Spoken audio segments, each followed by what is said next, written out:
Hello. See if you can hear me or not. Can you hear me? I heard a yes. Somebody said yes. Can you hear me now? No? I have to hold it in front of my mouth. Hello, can you hear me now? Does anybody know this one? T for two and two for T. No? T for you and you for me. Okay. Well, I thought that maybe some people might join in, but okay. All right, now that I've got your rapt attention, thank you so much for being here today. We are so excited to have all of you looking fantastic and thirsty, maybe? Thirsty? I'm hoping. All right, so my name is Denise Reagan. I am the Executive Director of the Garden Club of Jacksonville. Welcome to Budding Gardeners Superb Herbs. Let's see if this can work. There we go. With me today from our staff is Corinne Lightfoot. She helped check you in today. Thank you, Corinne. And I want to thank the Spice and Tea Exchange of San Marco, who is organizing and making all this possible today. Can we give them a big round of applause? Yeah. So cool. All the stuff that you're going to be using and working with today, they provided. We're so grateful to them. And they're going to tell you a little bit about tea, and they're going to tell you how you can also go and get tea at their great store. All right. If you are a member of the Garden Club of Jacksonville, raise your hands. All right. Give yourselves a big pat on the back. Yay! All right. If you're not a member of the Garden Club, that's okay. We love everyone and we want you all to come to our programs. But if you're not a member, you can always ask us about it. Ask me, ask Corinne, ask people who are our members why they are members. And you can figure out like, hey, maybe it's worthwhile. For instance, discounts on programs just like this one. All right. Oh, I also like to thank all the volunteers who are here today. If you're a volunteer, raise your hand. Volunteers, woohoo! Yeah. All right, give them a big round. Thank you so much. We can't do programs like this without our volunteers. All right, so I think so you might not be able to use this. You might have to do that because that's being a little funky. All right, I want to tell you about some upcoming programs. The next one we have next month is called Wiggly Worms. That's right. Worms are so cool and they are so important to the garden and making sure that the things that we love to grow well. So Tay Hinton of Little Earth Wigglers, that's her company. She's going to tell us about the wonderful world of worms, and you're going to learn about the important role that worms play in the garden and how you can create compost using worms. All right, so that is July 13th, and you can still register for it. There are still spaces available. Coming up the next month in August 10th is Budding Gardeners Florida Friendly. You can learn about the crucial role that native plants play in our environment by planting a native seedling and doing some really fun activities. So that is August 10th, right before school starts, I believe. Who's ready to go back to school? You're ready. Well, good for you. I think some people need a month or two off. So good for you. All right. So that's Florida Friendly, August 10th. And then this is our second annual Budding Gardeners Cleanup Jacks. Who participated in Cleanup Jacks last year? Anybody? All right, well, good job. All right, so the Garden Club of Jacksonville is partnering with Riverside Avondale Preservation on National Cleanup Day. So these cleanups are happening all across the country. All right, we're gonna have a national effort that keeps the outdoors clean. Children and their parents will safely pick up trash. So you're gonna have gloves, you're gonna have picker-uppers that you don't have to touch the trash. You're gonna have buckets, all right, along Post Street and Riverside Avenue. And it's going to start at 9 a.m. So this is a special because it's going to be hot. And so we're going to start a little bit earlier at 9 instead of 10. And it'll go until 11 and then refreshments back here at the Garden Club. All right. So that's September 21st, National Cleanup Day. And there'll be efforts like this throughout the city and really throughout the country. But this is the Budding Gardeners part of it. So we hope that you will join us for that. Also, I want to let you know about the horticulture show at the Jacksonville Fair. Who's gone to the Jacksonville Fair before? Great. Okay.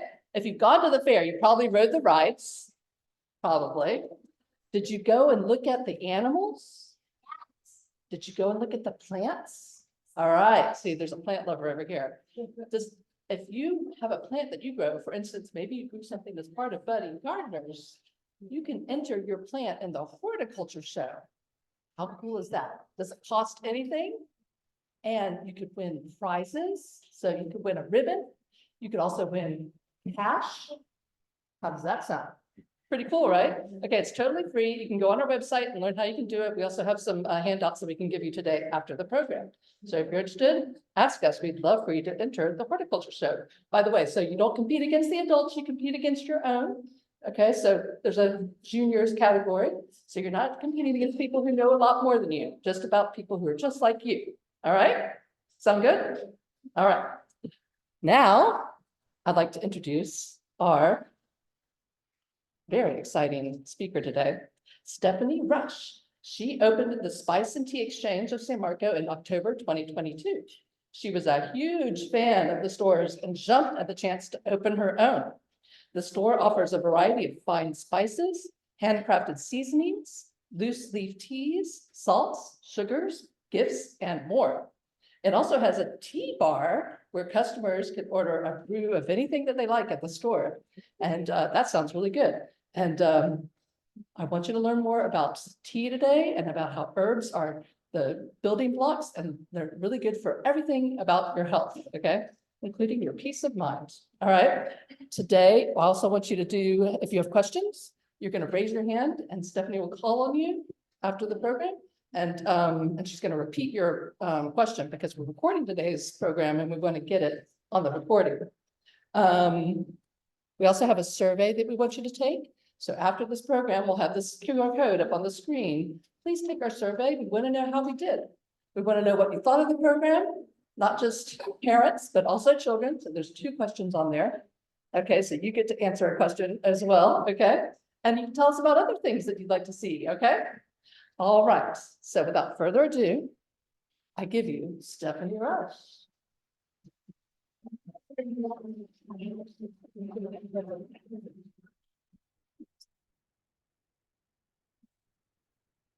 And that's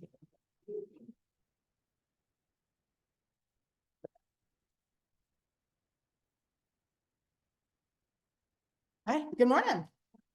How are you guys? Okay, first question. Anybody already a tea drinker?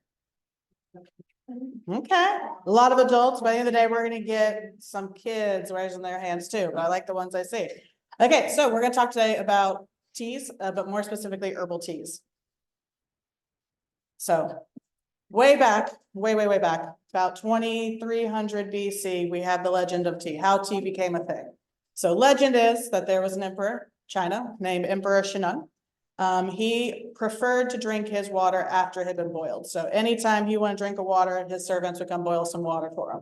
Well, one day they were traveling and he wanted his water. So they set up the fire outside, had that water boiling, and a leaf, just a single leaf, floated down from a nearby bush, landed in that pot of water. Nobody realized. He ended up drinking the water and said, huh, I feel more refreshed than ever. What is this? This isn't just water. They examined, they found the leaf. Turns out it was from the Camellia sinensis plant, and thus the tradition of steeping leaves in water and making tea was born. So when we talk about tea, we do usually talk about this plant right up here. It's called Camellia sinensis. If you have a tea, no matter whether it's a black tea, a white tea, a green tea, if it's called tea, it's going to have this leaf in it. The difference in all the teas are how it's going to be processed. Lots of processing, little processing, that'll lead you the different colors, the different flavors of tea. So that's our grand emperor right there. And that's how rumors we found tea. Now herbal tea is going to be a little bit different. So I like to say the most basic definition of tea is this. People make it fancy. Tea is not fancy. Tea is at its very core, hot leaf water. You take some leaves, can be Camellia sinensis, it can be anything else. You put it in water, you let it sit for a while, you have tea. So we can make it fancy, but at the end of the day, tea, hot leaf water. And I hope everybody else likes Pikachu just as much as I do. Okay, so we're going to talk about today about herbals. So when we talk about herbals, we actually don't have that Camellia sinensis tea leaf in it.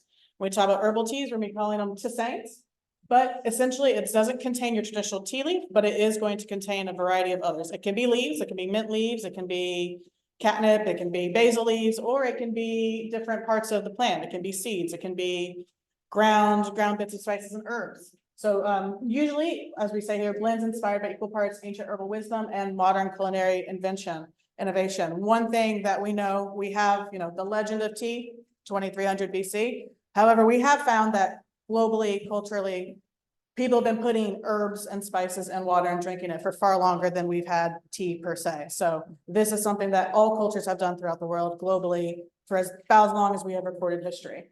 And it can, like I said, it can be anything you want to throw in there that tastes good, anything that works medicinally. So we're talking about a wide variety. The world is pretty much open to herbal tea. And so as we say, one great thing about it does not contain caffeine. I know a lot of times, I'm a mom too, I have 3 boys.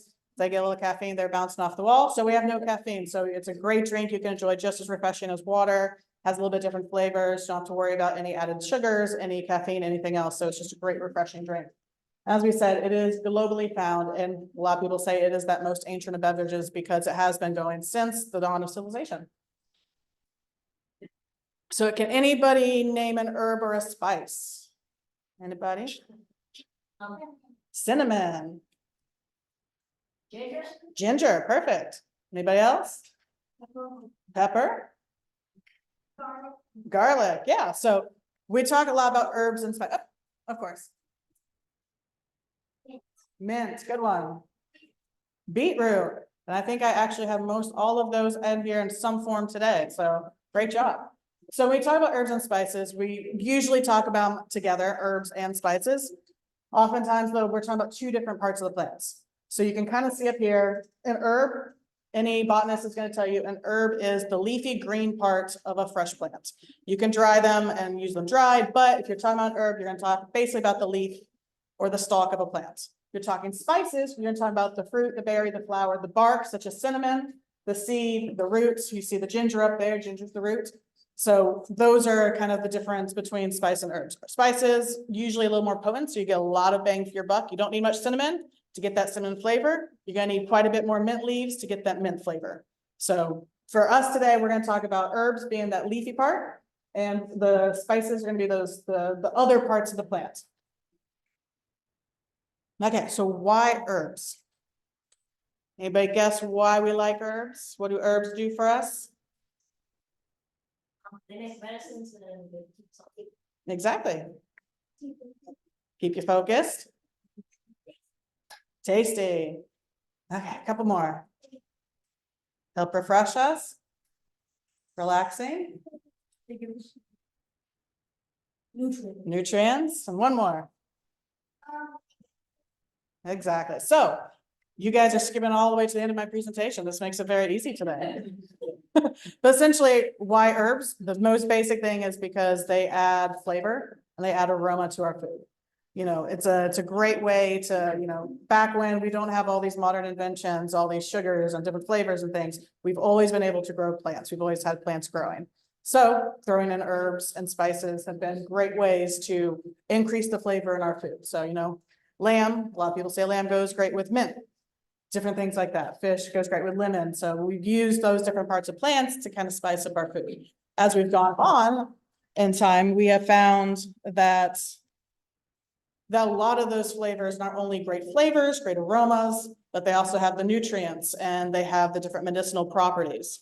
And so when we're talking about kind of bringing that forward from our folklore and our history and bringing it forward in today, we found that a lot of those plants that our forefathers, our ancestors have been using for different flavors that they think, hey, this is good for this is good for rejuvenation. Studies today have found that that is actually true.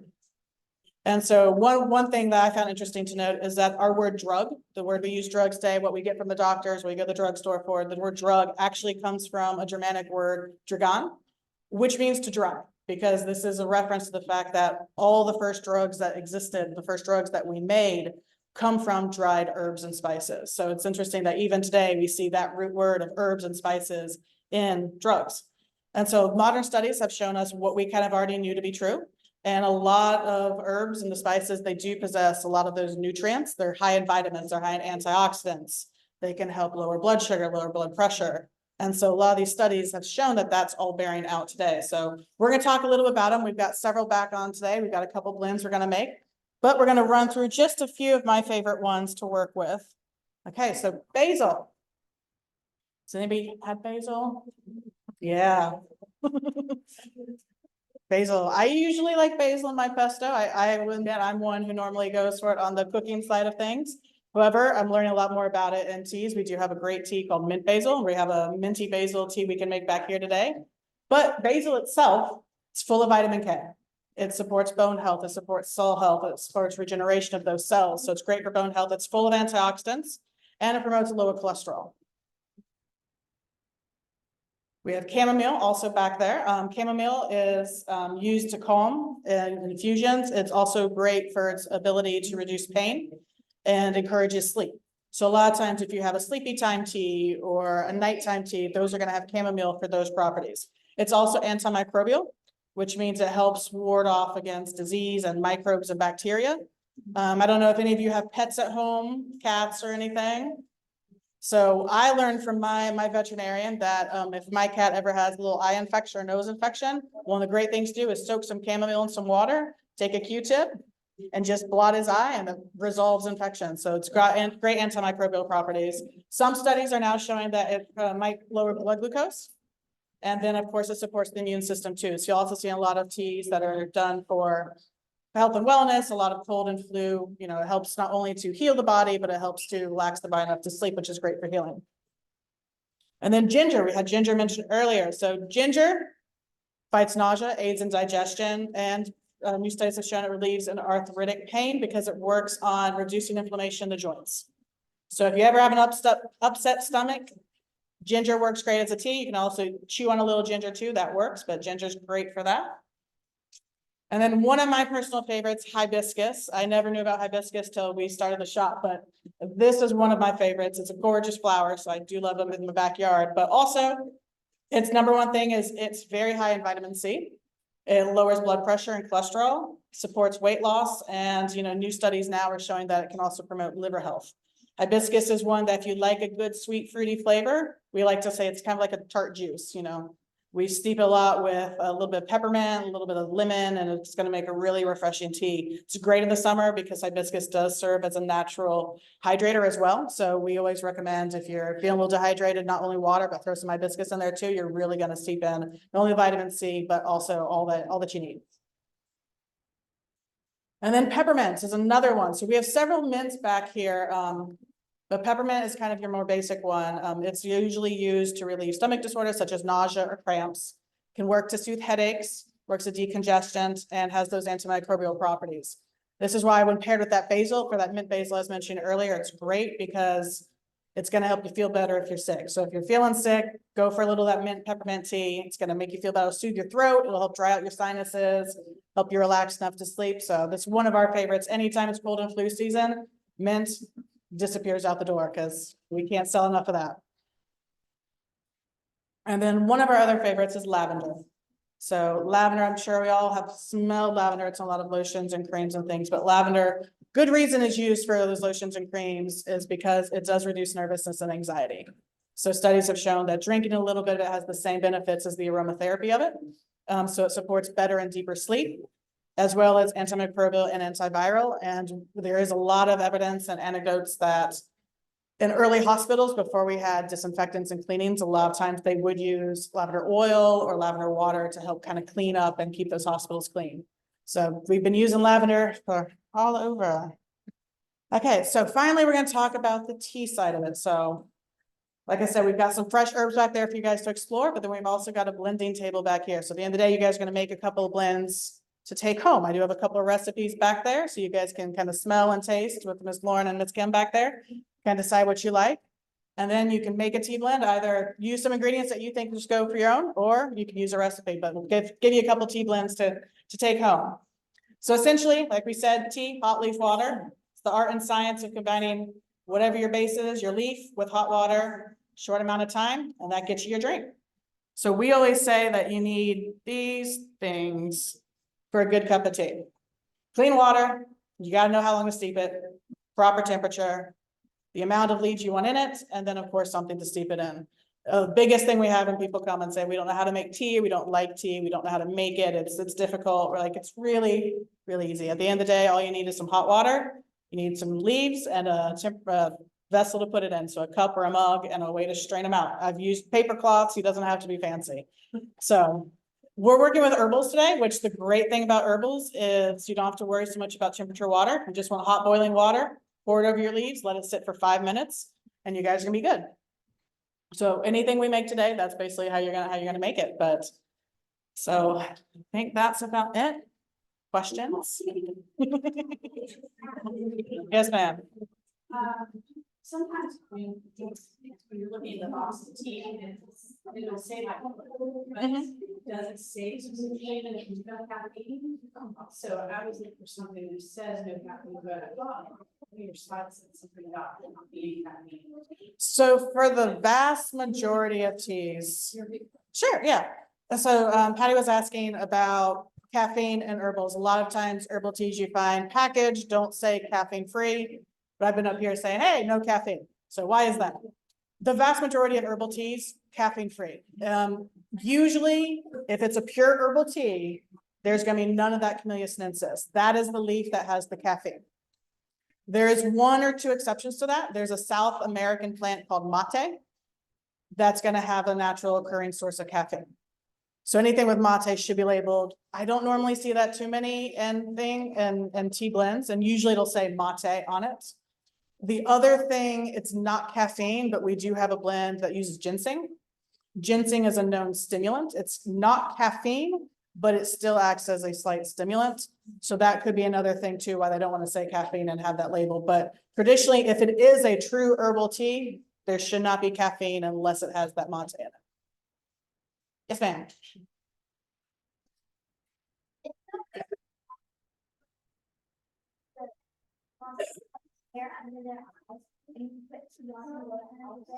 It will. So I actually have at my house, I have 2 dogs.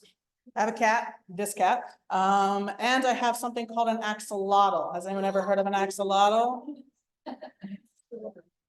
About 3 Christmas ago, my middle son couldn't decide what he wanted for Christmas. Santa brought him an axolotl. He now lives in a very expensive tank chiller. They're their thing. But to answer your question, tea does have a lot of those medicinal antimicrobial purposes. So Darjeeling has in fact had a little like conjunctivitis is what the vet calls it, but like a little eye condition. We've soaked that cotton ball, just steep some chamomile. We soaked it, and after a day or 2, definitely see that swelling, that redness goes down. It does indeed help. I've seen that one. For my axolotl, he got a fungal infection on his gills a couple years ago. You know what we did with him? We put him in the fridge in a vat of international breakfast tea. And within 2 days, he was able to come out of the fridge, go back in his tank, and he was happy as could be. So, so yes, tea definitely has, many of the teas have the definite antimicrobial properties that can help with the healing process. Yes, Brandon? It can. I have rosemary back there. I'm sorry. Yeah. So Brandon would know if rosemary can be used as a tea. We definitely have it in our shop. We have it up on the top as what we call a steepable herb, because it's one that we do promote for drinking. Rosemary itself is supposed to be good for cognition. So a lot of people drink it to improve memory, to improve brain health. I do have a fresh rosemary plant back there. You can try chewing on it a little bit, but I didn't bring any dried today. But definitely rosemary is a great addition to tea. Yes, ma'am. As far as steeping, you said 5 minutes. Mhm. Usually leave the tea bag in, is that bad or good? So Mandy's asking about steeping the tea bags. For herbals, 5 to 10 minutes is usually safe. Your exception would be lavender. It can get bitter pretty quickly. So for most like black teas, green teas, if you're talking about tea, definitely read those instructions because they tend to get bitter quickly. The tannins in the leaf will switch out. But for an herbal, usually it'll intensify the flavor, but it's not going to turn bitter. Your big exceptions be lavender. So you can just let that bag sit as long as you want, or when you come back and think about it like I do. Yeah. Yes, ma'am.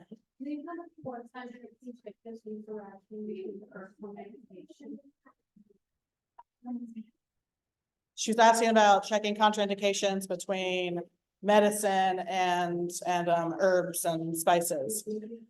I don't know of any, I don't have one particular I go to. I have a lot of books at my house that I'll reference to, and a lot, if you get a really good book, there's a couple back there, feel free to look through them. But there's one I have back there that's about cooking lore and tea blending. And if it's a good book, it'll have each herb and it'll have not only what it's used for, but also advisories, like don't drink while pregnant. But often if you just Google benefits or health risks, you'll get the NIH is a great resource for it. I've seen a lot of European sites will have a lot of information for it. I think they do a lot with herbs. So I usually check out the NIH and, you know, and my books as well, but no problem. Anything else? Do you have a question? I don't think.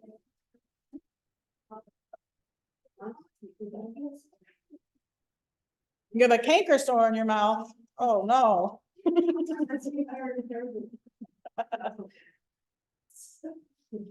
Yes, ma'am.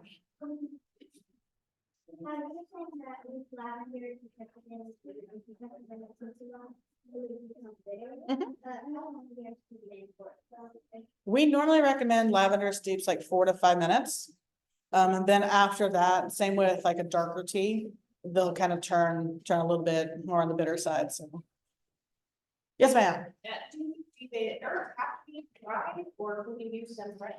You can use, that's about herbs, dried or fresh. Honestly, both. I have a lot, like most of these, all these plants are from my garden at home. I routinely go out there and make a cup of tea. The big difference between using fresh and dried, you will need more dried than you would fresh usually.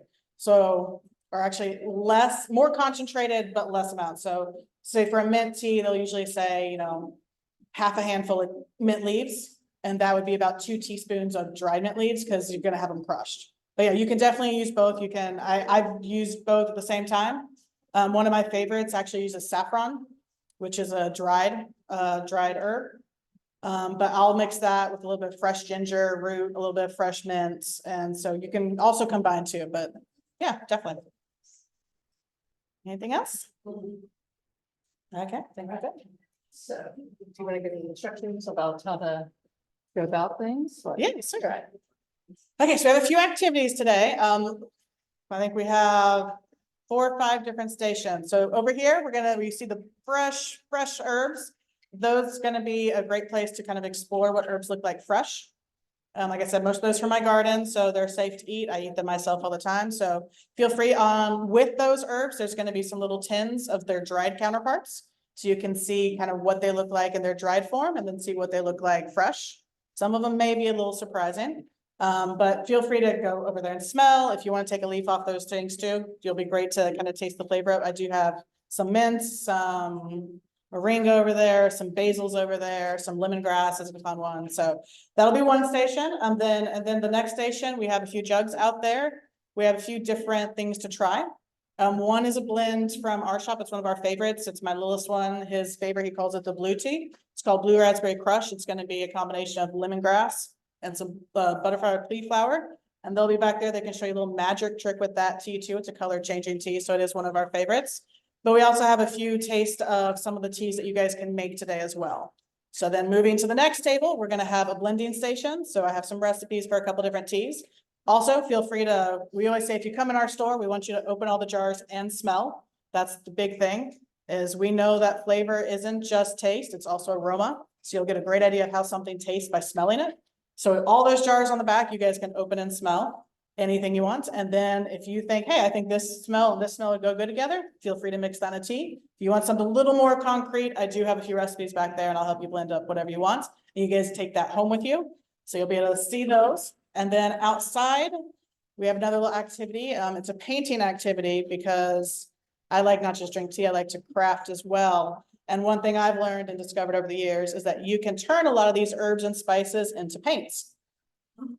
And so out there, I have a little bit of sample. So that beetroot that was mentioned earlier, that's definitely a color out there. So we've got some paints made with beetroot, turmeric, parsley, butterfly pea flower, and hibiscus. So you'll get a chance to play with them. I've turned them into watercolors. So you'll get a chance to go out there and kind of see what colors they make and then paint a picture, see what it looks like. So, yeah. All right. Okay, I'm gonna grab your, please, thing, if that's okay. All right, could we give Stephanie a giant round of applause?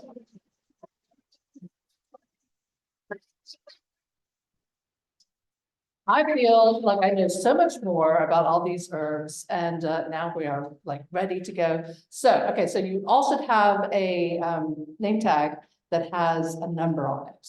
And that number corresponds to the table that you're going to. Now, 3 and 4 are kind of like together-ish, so, you know. But, and then 5, pardon me, isn't labeled, is the painting outside.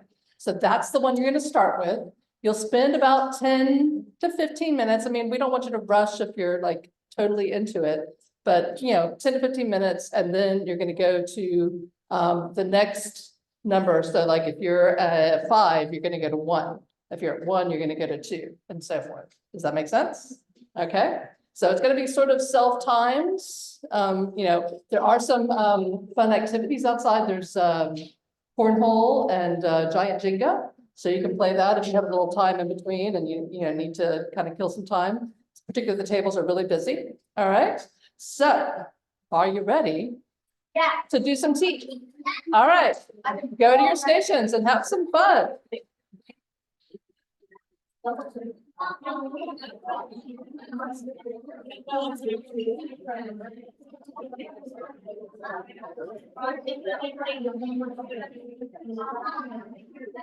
Yeah, we're